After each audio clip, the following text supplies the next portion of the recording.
Hello Internet, welcome back to Watch with Joe. It's time for another episode of The Mandalorian. Ooh, yes. Before we do a little bit of a recap on last week's episode, I want to remind you I'm trying to get to 1,000 subscribers and I need your help to do it. So please, if you haven't already, hit that subscribe button. If you have already, thank you so much for joining me here at the channel. And yeah, if you're enjoying it here, please share with your friends and your family and your random internet acquaintances and your random internet friends who you have no recollection of how you actually met them, but you are now their best friend, and that's really, really cool. I'm waffling, but anyway, just tell them to subscribe, guys. Come on. And enough of the sell. Let's talk about what happened last week in The Mandalorian. And I think the key thing to focus in on is that this story is pointing ever forward towards Bo-Katan's destiny and reuniting Mandalore on Mandalore. And the question is how long it's going to take for the Darksaber to become a bigger factor, because we know it's got to come, because there are going to be certain clans or faction of Mandalorians who will not accept Bo-Katan unless she has the Darksaber. And she doesn't have it. And so that's got to come to a head sooner or later. And I don't think Din Djarin's ever wanted the saber. He doesn't really have the... He wanted to give it to her straight away. During Book of Bo-Katan, when he went to the armourer, he could hardly use it because it was like heavy weight, and it just didn't work for him. And then in episode 2, I believe, of this season, when they were on Mandalore, when he used it, it was still very heavy for him, and he found it difficult. But when Bo-Katan used it in episode 2, it was like how a lightsaber should be. It was just an extension, you know. So yeah, it's got to come to a head sooner or later. Yeah, that's going to be difficult to weave around. I don't know how that's going to work. The other thing which is still on my mind is Thrawn, because that attack on Bo-Katan's castle, keep, whatever we want to call it, that was too many fighters and too many bombers, and they were interceptor ties, which I always think about as part of Rebels and part of the Imperial fleet in Rebels, and therefore part of Thrawn's fleet. We saw the Purgles in episode 1. It's got to come. It's got to be Thrawn out there. And the question is, when do we get to him? Because we've got to assume that the Ahsoka series has a lot to do with Thrawn because of Ezra. But do we see Ezra in this season of Mandalorian? There's so much to think about.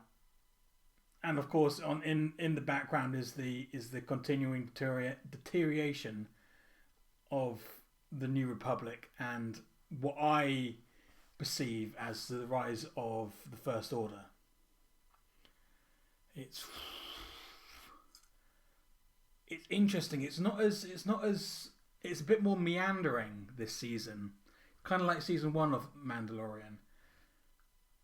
And less direct like season 2 was, but I guess we'll find out exactly what's going on soon enough, and maybe we'll find out more in episode 6 of season 3 of The Mandalorian.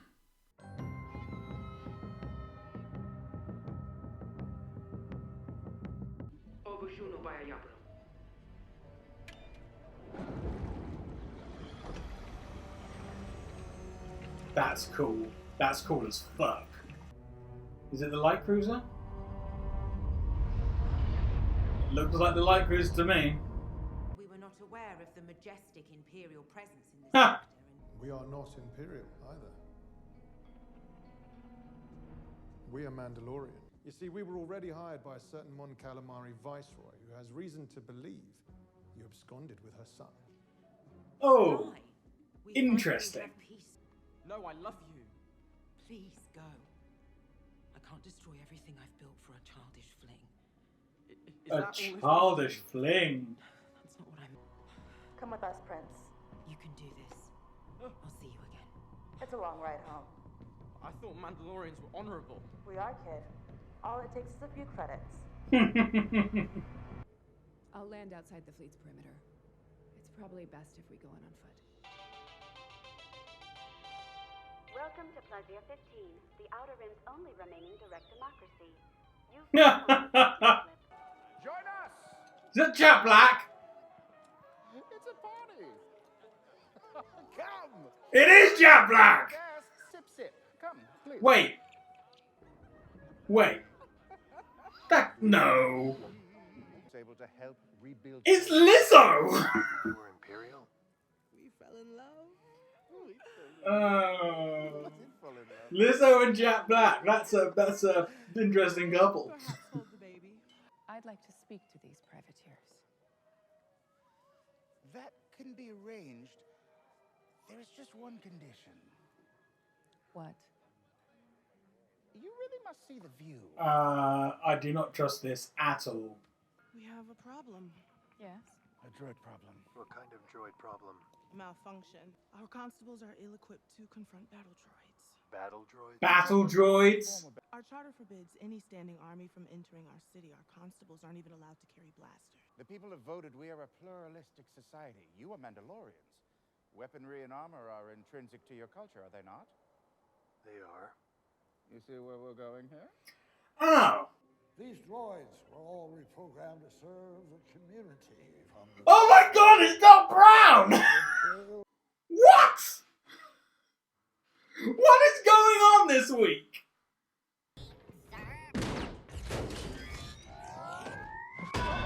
There it is. Why is it running though? It doesn't seem like a battle droid kind of thing to do. It seems scared. It's not trying to...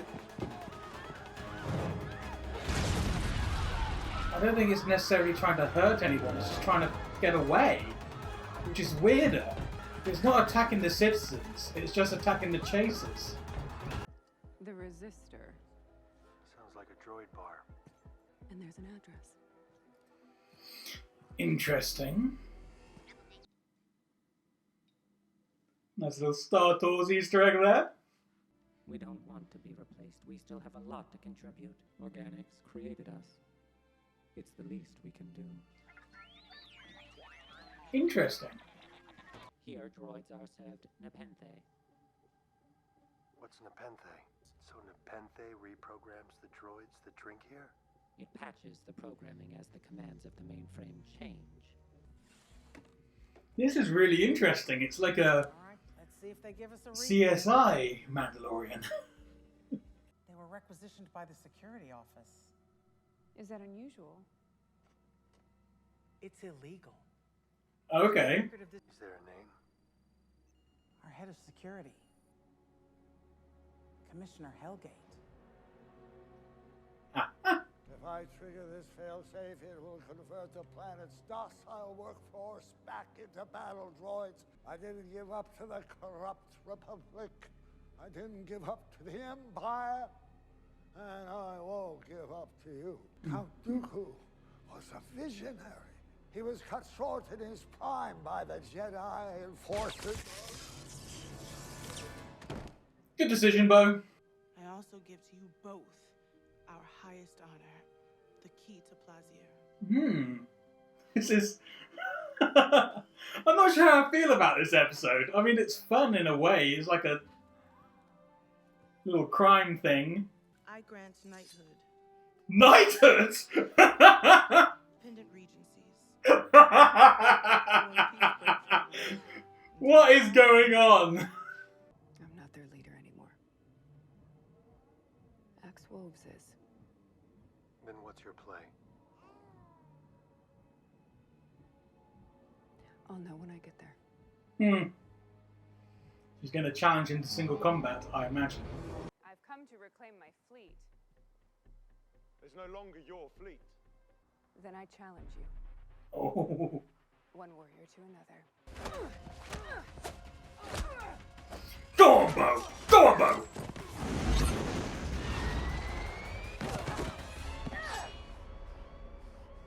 Yield!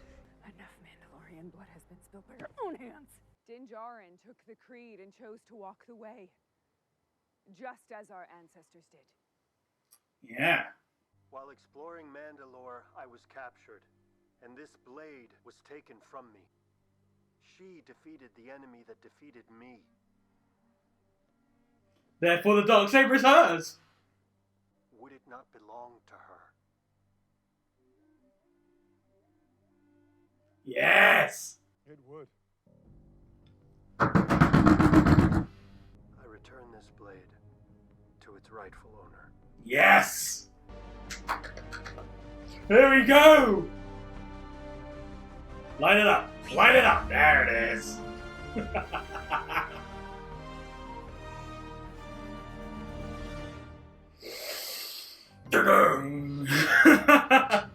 Bryce Dallas Howard, of course!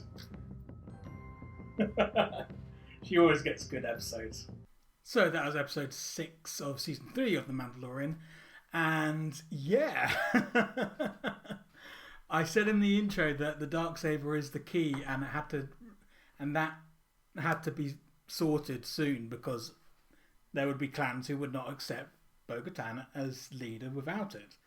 And that's exactly what we got in this episode. We got the answer to what was happening with the Darksaber. And I know this sounds dumb, but as soon as Din Djarin started his explanation, I thought, this is exactly how wands work in Harry Potter, isn't it?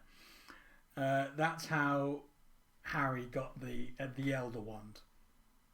So yeah. Interesting.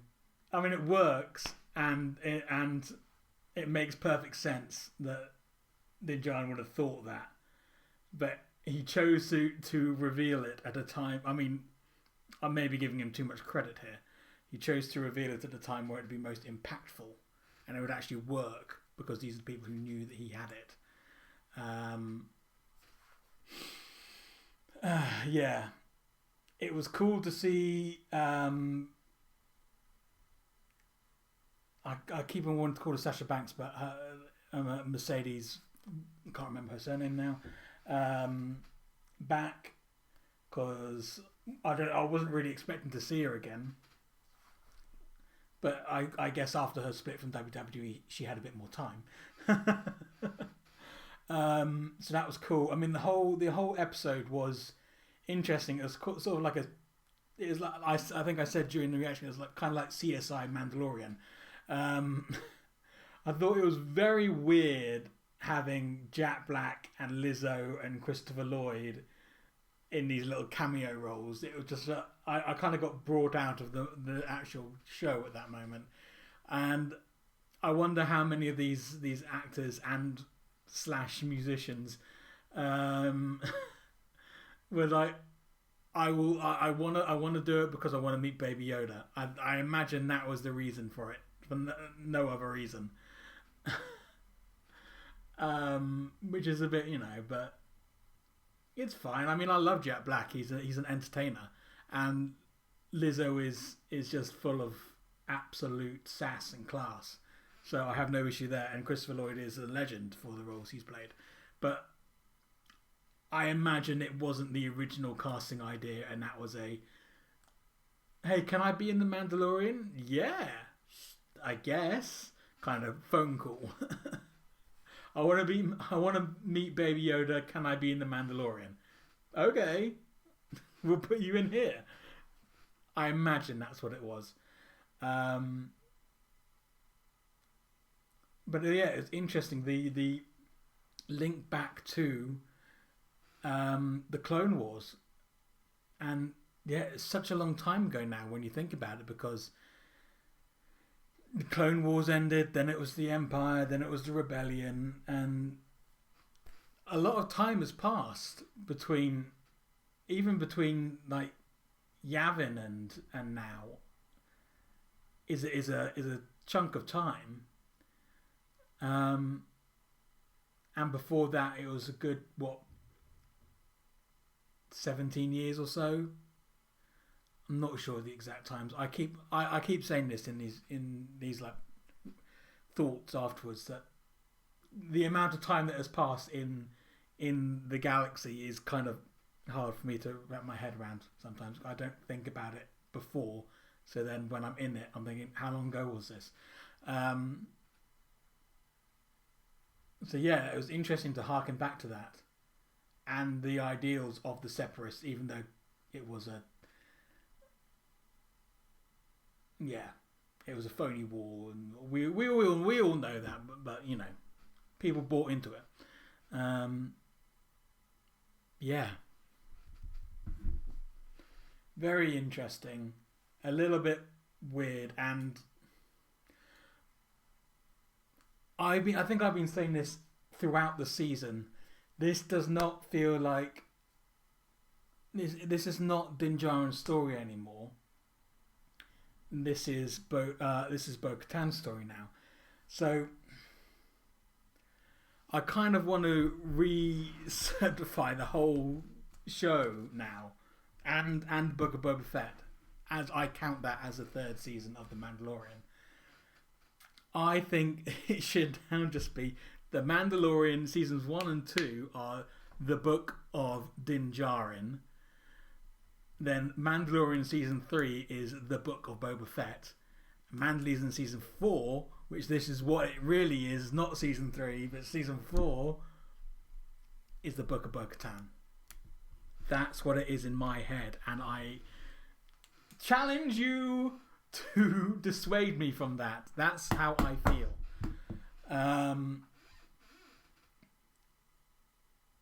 Yeah. The question is now, where do we go from here? Because I imagine it'll be a little bit of a time skip, and Bo-Katan will be bringing more clans to the cause. And the question is, do we get to Mandalore before the end of the season? I imagine we do. But the question is, what happens then? Because, like I keep saying, I've said it in the last couple of reactions and at the beginning of this one, this is all leading to Thrawn. And I just don't know how yet. But it is leading to him. It's the only thing I can think of. It has to lead to him. But is it... I just don't know. I don't know. Will it lead to him after they've re-established themselves on Mandalore? Or will he attack them as soon as they try? I don't know. I just don't know. Still a lot to figure out with this show, and where the galaxy is going at the moment. Because I've got to imagine that this all leads into the Ahsoka series, unless the Ahsoka series is happening concurrently with what's happening right now, which would make sense as well. I don't know. I just know it has to lead into it somehow, because it's all linked. Everything's linked. I need red string and pinboards and things. Ugh, God. 2 more episodes left in the season though. And I guess we'll find out what happens next week. And that's it for this video. Thank you very much for joining me. Don't forget to like, subscribe, hit the bell and comment below. All those things help me grow the channel so I can keep doing this for you, the internet. Tell me your thoughts about episode 6 of The Mandalorian season 3, and tell me your thoughts about what the hell is going on and what's going to happen next, because I want to know your theories.